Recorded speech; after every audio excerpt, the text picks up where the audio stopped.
This Disney princess cost over millions of dollars. You might have seen this Disney Pixar movie about talking cars called Cars. This animated cartoon featured many real-life cars, from Miatas flashing their pop-ups to a blue Plymouth Superbird named the King. However, one of the most recognizable cars was a blue Porsche 911 called Sally Carrera. The original Sally was a Porsche 911 996, painted in Sally metallic blue with turbo wheels. Since people loved this animated character so much, Porsche and Pixar decided to create a real-life Sally with their new 911 992 GTS model. This special edition Porsche was painted with the same Sally metallic blue with 20-inch turbo-style wheels. It has a tan interior with blue stitchings and a 6-speed manual transmission. The Sally Special also includes a ka-chow drive mode and her iconic tramp stand right under the rear lid. Unfortunately, Sally Carrera is one of a kind. Therefore, only one person in the world can own her. Sally Carrera was sold at the Monterey Car Week sale for $3.6 million, making it one of the rarest Porsches in the world, as well as donating the money to charity. That's how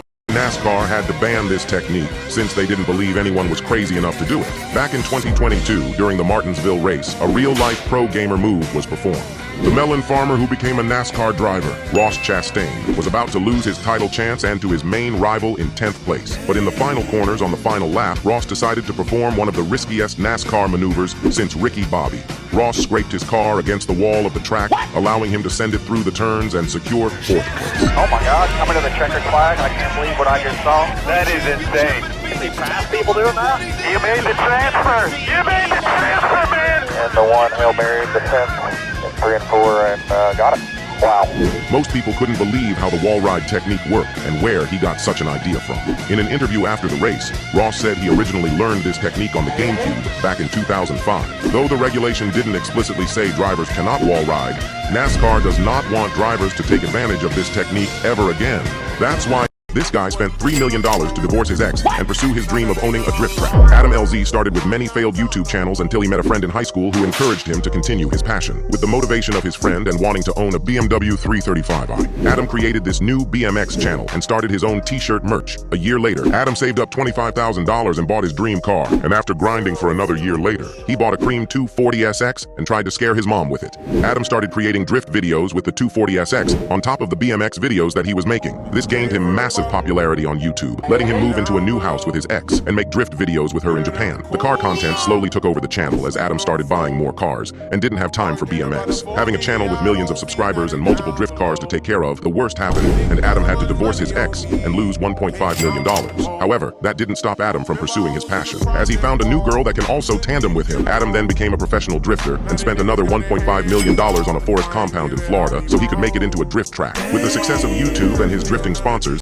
this guy left Lamborghini because they wouldn't let him build a car out of carbon fiber. You might have heard about a famous Argentine-Italian engineer named Horacio Pagani. Horacio grew up in a rural town in Argentina and had a dream of becoming an engineer. In his 20s, Horacio built his first race car shell out of fiberglass. Seeing how passionate Horacio was, Renault decided to help him finish his car. Unfortunately, the race car didn't do well in the race, but it gave Horacio the fame he needed and get an offer from Lamborghini. Horacio left his job and moved to Italy as soon as he got the offer, just for Lamborghini to fire him before he started. But Horacio wouldn't give up and insisted Lamborghini to give him a job position. That was when Horacio became a janitor, and years later, Horacio worked his way up into being a designer for the Lamborghini Countach. Horacio then built his own version of the Lamborghini Countach out of carbon fiber. Falling in love with this new material, Horacio told Lamborghini to buy an autoclave machine to produce more carbon fiber. But Lamborghini refused because Ferrari didn't have one, so Horacio quit. Horacio then started his own business called Pagani and made multi-million-dollar hypercars with beefed-up Mercedes AMG V12s. That's how this Disney employee created one of the most well-known body kits. Kei Miura was a street racer who also worked at Disney Tokyo. One day, his driver's license was suspended for reckless driving and couldn't drive. But his drive didn't stop and used his skills from working at Disney to design body kits for cars. Kei named his body kits Rocket Bunny, or Pandem in America. Kei Miura always had a love for time attack cars, resulting in the body kits he designed to be extremely aggressive and wide. He is also obsessed with cars from the 70s. Therefore, he designed a body kit for the S14 and the RX-7 with a unique fuchsia style. However, the body kit he designed that changed the world was the FRS Rocket Bunny kit. The body kit became so mainstream that Kei created multiple variants, and almost every FRS at a car show had it installed. Kei's body kit turned so popular that he's even created body kits for non-Japanese cars like the Corvette or the Cayman, to even body kits for trucks like the F-150 and the Ranger. That's how you might might have heard how fast JDM cars from the 90s are, so fast that many people are overly obsessed with them. Back in the late 70s, Japan was facing a high rate of fatal car crashes, as well as many Bosozoku gang-related accidents. To avoid these accidents, a gentleman's agreement was formed between all the Japanese car manufacturers. Gentlemen's agreements are unwritten agreements between multiple parties. This particular agreement states that no production car in Japan could exceed more than 276 brake horsepower and 180 kilometers per hour. For instance, the R32 GTR and the R34 GTR had the same horsepower on paper, even with a decade of technological improvements. However, Japanese manufacturers still compete to create the fastest car, even with the limitations of the gentleman's agreement. In order to satisfy the agreement, they would often overbuild the car's engines and chassis while keeping the same horsepower readings, or at least on paper. The truth was, once these JDM cars were shipped worldwide, people noticed that they were reading way more horsepower on dynos. Many of these JDM high-performance cars were detuned massively during production to follow the gentleman's agreement. However, people learned that these cars were built to be modified to their maximum potential. With just a swap of a bigger turbo and upgrading some components, these 90s JDM cars were capable of competing with supercars. That's why this old Nissan shared the same part as a Lamborghini. Back in the 90s, Lamborghini created the Diablo to replace the iconic Countach. Although many people love the aggressive body and the raw driving experience of the Countach, the Diablo was designed to be much more refined and drivable. It had a massively improved interior, as well as functional aeros and upgraded suspension. The Diablo also had a naturally aspirated V12 with a gated manual transmission. The pre-facelift Diablo from 1990 to 1998 had pop-up headlights, similar to the Countach. However, due to safety regulations, Lamborghini had to ditch the pop-up headlights for their new facelifted model after 1999. This became a big problem for Lamborghini since they were too busy developing the new Lamborghini Murcielago. Therefore, to save valuable time and money, Lamborghini needed to borrow the part from a different car. At the time, Nissan had a twin-turbo sports car called the Nissan 300ZX. It had headlights that were designed perfectly for the Diablo. But the issue was the headlights had the Nissan logo engraved on them. So Lamborghini had to solve the problem by covering it up with a carbon fibre trim piece. That's why Porsche and Ferrari both have a horse on their logo. About a century ago, Porsche was founded in the capital of Weimar, Germany. This place was called Stuttgart because it was known for having many stud farms. Therefore, Porsche used a prancing horse on their logo to represent its homeland and Stuttgart's coat of arms. But why does Ferrari have a similar-looking horse as well? The origin of Ferrari's logo came from an elite Italian WW1 fighter pilot, Count Francesco Baracca, who became a national legend for his well-praised Hey D. Francesco was also known for painting a black horse on the side of his plane before entering battles. He was shot down eventually, and 5 years later, a race car driver won a race at the Savio circuit and had a chance to meet Francesco's family. This race car driver's name was Enzo Ferrari. Enzo was told that the black prancing horse represents good luck, and he decided to use it for his car company, Ferrari. But why did Francesco paint a black prancing horse so similar to the one on the Porsche logo? It was rumored that Francesco possibly had beef with the German pilots from Stuttgart, hence he painted the horse there as dominance. That's why you will not believe how much Donald Trump's Lamborghini Diablo was auctioned for. Barrett Jackson is a company that hosts car auctions in Arizona. They started out by hosting car shows to raise money back in 1967, and 57 years later, Donald Trump's 1997 Lamborghini Diablo VT Roadster is up for grabs at Barrett Jackson. The Diablo had a 5.7-liter V12 with a 5-speed manual transmission. However, since Trump had special relationships with Lamborghini, he was allowed to do a custom order for his Diablo, giving this specific Diablo a one-off blue Le Mans paint with a cream interior. Some other special features on this custom-made Diablo were also Trump's plaque installed on the doors, as well as a gold Trump 2016 sticker on the rear window. So you might be wondering, how much did the Trump Diablo auction for? A normal Diablo VT Roadster would usually cost between $400,000 to $500,000, but the Trump Diablo started at $460,000 and bid up to $1.1 million,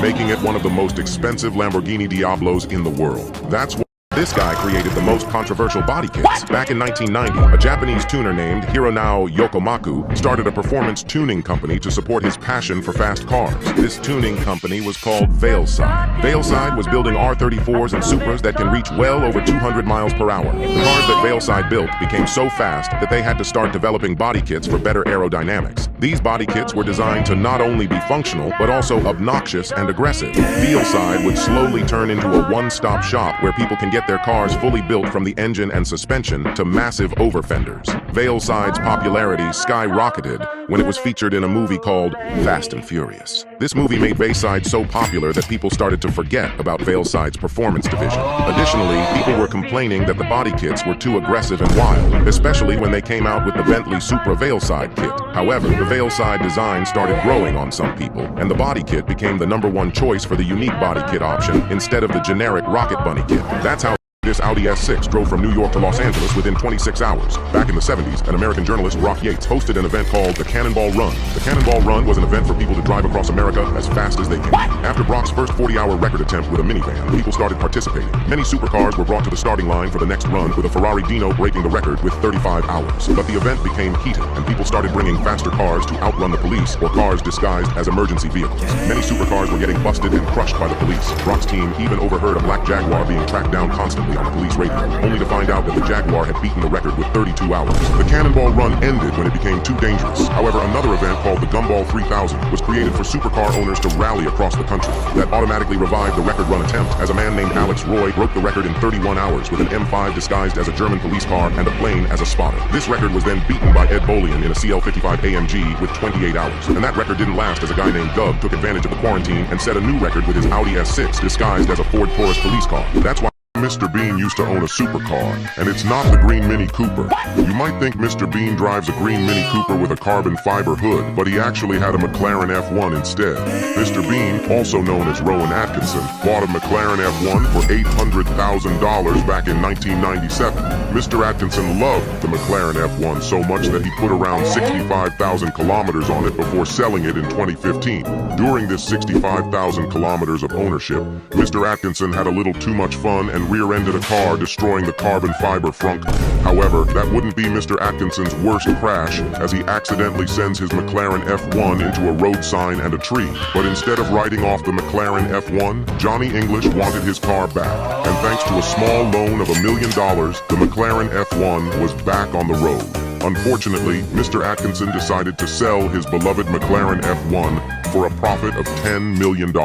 And that's how this guy became the Drift King by dominating his local mountain passes. Back in the early 70s, a guy named Keiichi Tsuchiya rode his bicycle to Fuji Speedway to watch his idol race in a Nissan Hakosuka GTR. Keiichi was heavily inspired at a young age and decided to practice his driving skills consistently for 4 years straight. He was overly obsessed with perfecting his driving skills. Many street racers took over Japan's mountain passes back in 1970, and his local mountain pass, Usui Toge, was no exception. However, once Keiichi arrived, none of the local street racers stood a chance. Keiichi's reputation started growing and began to race professionally at the Fuji Freshman Series. Keiichi would then dominate the championship and obtain his love at first sight, a Toyota AE86. Born in the Toge, where handling exceeds horsepower, Keiichi and the AE86 were the perfect match. Keiichi was so fast in the AE86 that the other drivers started accusing him of cheating. However, Keiichi didn't care and exaggerated his drift, showing off his godlike skills to his fans. Eventually, Option Magazine wanted to film an illegal drift video with Keiichi on Usui Toge called Plusky. Although the video got him in trouble with the authorities and even got his license suspended, people loved Keiichi and started calling him the Drift King. Keiichi continued his legacy in drifting and was even featured in a movie called Tokyo Drift and an anime called Initial D. And that's how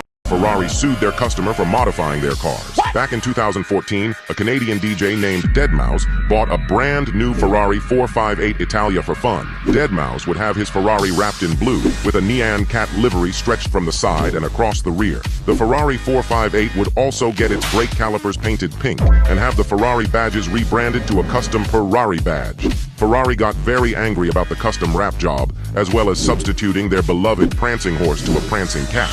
But what ultimately set Ferrari off is when Deadmau5 listed his Ferrari 458 on Craigslist right after the 2014 Gumball 3000. Ferrari had a rule that owners can't legally sell their Ferraris when they just bought it. This resulted in Deadmau5 receiving a cease and desist letter threatening him to remove the Craigslist listing and modifications.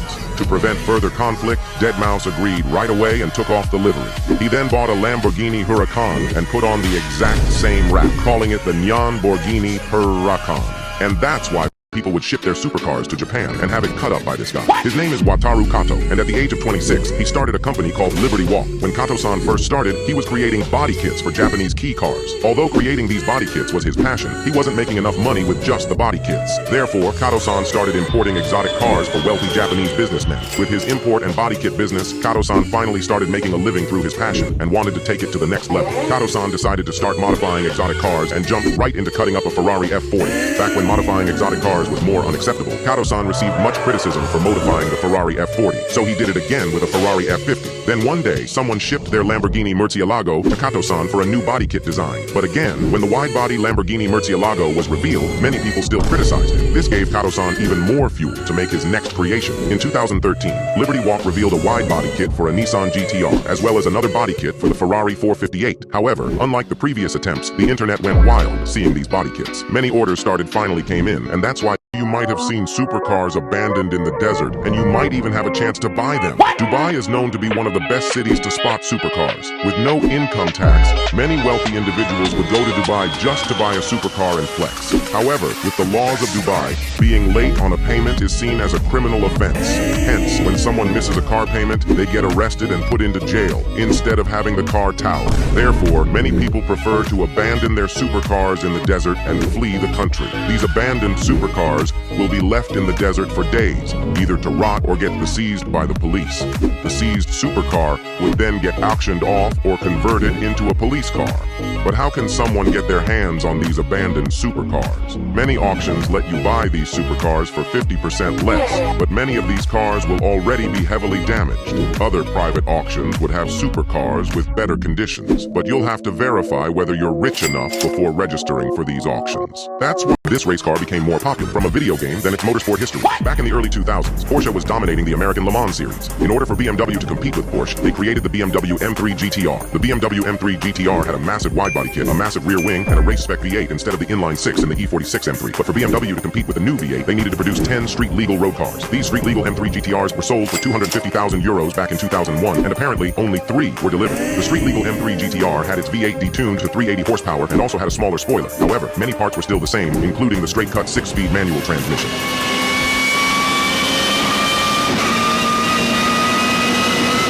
The regulation for the American Le Mans series got worse for BMW the following year, and BMW withdrew the GTR from the competition. However, what made people obsessed over this BMW was its appearance in a video game called Need for Speed. It featured the race car version of the BMW M3 GTR as the protagonist's car. The video game gave the M3 GTR a new silver and blue paint job while it dominates illegal street races and evades police pursuits. That's why this shop created the craziest electric Ferrari and might even face getting sued by Ferrari and Tesla. Gas Monkey Garage is a tuning shop that specifies restoring and rebuilding some of the most legendary cars. One day, they received a phone call for an opportunity to purchase a combo deal of 5 Ferrari Testarossas. The Ferrari Testarossas were originally used as stunt cars for the movie Infinite. Hence, 4 of the 5 Ferraris were heavily modified, including one of the Ferraris built to be driven backwards. However, instead of restoring these Ferrari Testarossas, Gas Monkey Garage wanted to create a one-of-a-kind Testa. The Testa is a 1989 Ferrari Testarossa with its roof chopped off and electrified. It has electric motors capable of more than 4,000 Newton-meters of torque, paired with an iPad and a central driver design similar to a McLaren F1. The Testa also had custom Ferrari badges, with the iconic prancing horse growing a 5th leg shaped like a lightning bolt. This fully custom Ferrari Testarossa was revealed at SEMA, and many purists started criticizing it. But Gas Monkey Garage did not care and said bring it on to Ferrari and Elon Musk with their cease and desist letters. And that's how this guy created the world's fastest SUV. Back in the 70s, a guy named Bodo Bushman parked his beloved Porsche in front of his father's Mercedes dealership. However, Bodo's father would not allow him to park in front of the dealership unless it was a Mercedes, so he gave Bodo a Mercedes W116. Bodo hated how slow the Mercedes was, as well as the lack of tuning parts for Mercedes back in the day. Hence, he decided to modify it himself, making the Mercedes as fast as his Porsche. At the Mercedes dealership, Bodo noticed many customers admiring his newly modified Mercedes. Therefore, he took advantage of this and started a tuning business with his friend called Brabus. However, Bodo's friend wasn't really into cars, so he sold his portion of the business back to Bodo for 100 euros. Brabus would begin tuning Mercedes in the back of the family dealership. Once they became more popular, Bodo would move his business next to the Autobahn for better access to performance testing. When AMG partnered up with Mercedes, Bodo saw an opportunity to make the AMG engines even faster. Brabus would twin-turbo the already massive AMG V8s and V12s and create record-breaking Mercedes, like the fastest street-legal sedan, the fastest production wagon, and the world's fastest SUV called the Brabus 900 Rocket. And that's how this police car shared the same engine as a record-breaking hypercar. The Ford Crown Victoria is known to be one of the best police cruisers of all time. The purpose-built police car was bulletproof and powerful. Therefore, many people admired the Ford Crown Victoria, especially a Swedish engineer named Christian von Koenigsegg. 22-year-old Christian founded a company called Koenigsegg. Initially, Christian was having trouble finding an engine for his prototype Koenigsegg. He originally wanted to use an Audi V8, but they ignored him, so he then looked into a racing Subaru Flat 12, but the creator of the Subaru Flat 12 passed away. Until one day, he decided to use Ford's modular V8 from the Ford Crown Victoria. The Ford V8 was already reliable and powerful, but Christian wanted more power, so he supercharged the Ford V8. He would put the supercharged V8 into the new CC8S prototype, which was able to give it 655 horsepower. When the CC8S was officially released in 2002, Koenigsegg earned a Guinness World Record for the world's most powerful production engine. Eventually, Koenigsegg would earn the same Guinness World Record award with their Koenigsegg CCR just 2 years later, and would slowly redesign the V8 throughout the years. That's how this guy guy hasn't been sued by Ferrari for building a rotary-swapped Ferrari. Ruben Bemrose, also known as Lord Bemrose on Instagram, saw a part out for a 1995 Ferrari 456 a few years ago. Lord Bemrose decided to buy the whole shell for around $1,000, redeeming him as a proud Ferrari owner. The Ferrari 456 had a 5.5-liter V12 that was too expensive for Bemrose to replace it, so he ended up throwing a bridge-ported rotary 13B and a massive turbo into the Ferrari, resulting in many people criticizing his build, especially exotic car owners. But Bemrose continued building his Ferrari, adding F1 brake lights, as well as a Nissan S15 dashboard, a Toyota Yaris steering column, and a set of Porsche GT3 Cup BBS wheels. Additionally, the body panels for a Ferrari 456 were also too expensive, so Bemrose decided to put a Nissan S14 Kooky front end on instead. The rotary-swapped Ferrari S14 brought many controversies on the internet, though Bemrose believes that Ferrari should be chill with him. But just in case, Bemrose did apologize to Ferrari and everyone else on TV. I didn't mean to belittle your brand. So that's why there is a secret between supercar owners. What? You might have seen many supercars driving around with Montana plates on. But did you know that the owner of the supercar doesn't actually live in Montana? Here is the reason why. When you buy an expensive car in a state like California, for instance, a Bugatti Chiron for $3 million, you'll have to pay about $250,000 just on sales tax. Therefore, in order to avoid paying sales tax that's worth the same as a Lamborghini, many people will choose to buy their cars in Montana since Montana does not have any sales tax. This is common practice for people who wants to purchase an expensive car but don't want to pay for the additional sales tax. However, wouldn't it be illegal for supercar owners to own a supercar from a different state? Many people will solve this problem by purchasing a small shop in Montana and purchase their supercars through the business. And that's why you might have heard that these businessmen secretly became a group of infamous street racers. Back in the 80s, when Japan's economy was thriving, many people would buy fancy cars and race throughout the Shuto Expressway, resulting in a group of wealthy businessmen forming a group called the Midnight Club. The Midnight Club was a very secretive club with a strong code of ethics to prevent accidents. However, if you want to be a part of this club, your car has to be able to maintain a speed of over 250 kilometers per hour, which is 160 miles per hour. Full sending through the famous Wangan Highway without any skill issues. Most members would drive heavily modified Japanese cars like the Nissan Skyline GTR or the Toyota Supra, but some members would drive exotics like the Porsche 911 or a Ferrari Testarossa. Back in the day, only the wealthiest businessmen were able to have enough money to build these cars with such speed. Therefore, the club kept their identities a secret to preserve the members' honor. Unfortunately, the club was disbanded due to a fatal car crash with the Bosozoku gang. But after several decades, the Midnight Club has finally resurfaced on Wangan with newer cars. And that's how this is one of the most unique festivals you have ever seen. Back in 2014, a festival was hosted at the Gingerman Raceway called Grid Life. It featured daytime events such as track days, time attacks, drift shows, and car shows. But as the sun goes down, the festival's live music comes alive while engines roar beyond the horizon. Grid Life grew bigger and bigger in the following years, as well as splitting the dozens of annual events into 6 individual festival tours. Throughout the years, Grid Life has also gained other racing series, for instance, a sprint race event with Rush SRs or the Tesla Model 3 Challenge. The Rush SR is a purpose-built track day race car that you could rent out and race around the track, while the Model 3 Challenge lets you race in modified NPC cars. Grid Life also featured their new Touring Cup series. The mantra of the Touring Cup series is race for the racing, not for the result, while allowing the drivers and teams to build their cars however they want, but restricted to 12.5 pounds per horsepower. And that's why this guy created some of the most legendary BMWs. Back in the 60s, a guy named Burkhard Bovensiepen was working at his father's typewriter factory called Alpina. Burkhard had no interest in typewriters, but would put all his passion into making his car fast. Burkhard's first car was a BMW 1500, and he would install an upgraded carburetor that gives the BMW more power. Being the great businessman he is, he took the family name Alpina and started putting advertisements on every BMW 1500 he could find, hoping to grow his business. Since the new carburetor was so good, BMW themselves also wanted to collaborate with Alpina.